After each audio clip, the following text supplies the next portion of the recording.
Well, we met the last week in high school in Richardson, Texas, and she sat behind me in English class. She asked me for a date, and the rest is history. We've been together ever since high school. Coming up on 63 years. We got married right out of high school the year after we graduated, and so I was in ROTC, and I went on active duty. And so finally one day I said, why don't you just go on active duty so you can keep your career going? And she said, I think I will. So we got to stay together most all the time. Yep.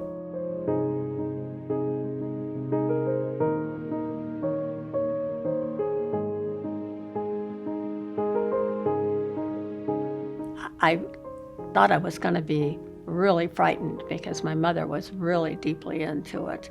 And then it was just sad to see my sister deteriorate so much. So I've always been really concerned about how I come across to the public.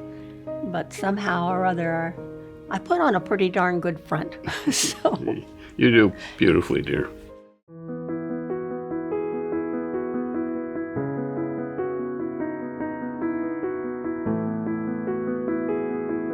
I know I don't remember things as well as I used to, but aside from that, I don't see it in myself. And after watching my mother and then my sister deteriorate, obviously I'm very concerned about it. Because of her family history with her mother and sister,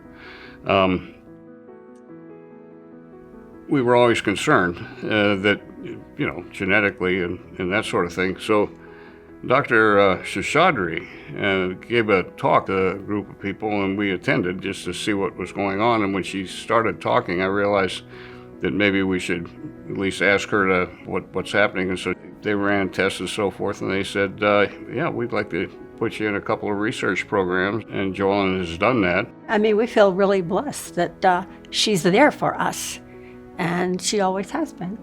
We love Dr. Seshadri. Yeah, I wish there were more like her around.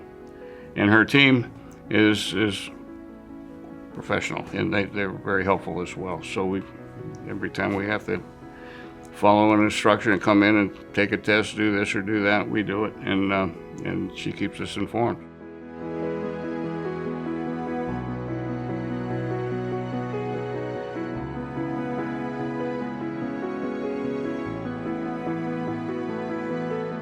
I guess because the disease is so prevalent in our family, I'm really glad that they're working so hard to try and find every way that they can to deal with it.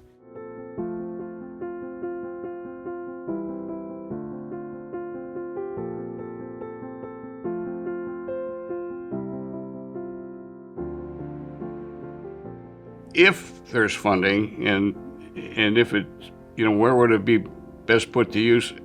As a caregiver, I would think it should be targeted toward as early diagnosis as possible, even pre-diagnosis if you can. It's in your history, let's start now. And I think my daughter would appreciate that. So if funds are limited, then I would suggest that the most bang for the buck would be early detection. Many people who have not been around Alzheimer's think it involves one individual, and it really does not. It involves not only the individual, but the family members, friends, and really the whole community. So why tell the story and maybe get people to understand that it really is an important thing. It's not just happened to them, whoever them is, and as our population ages, it's going to be important that you understand that you might see much, much more of this, not only in your family, but at least with friends.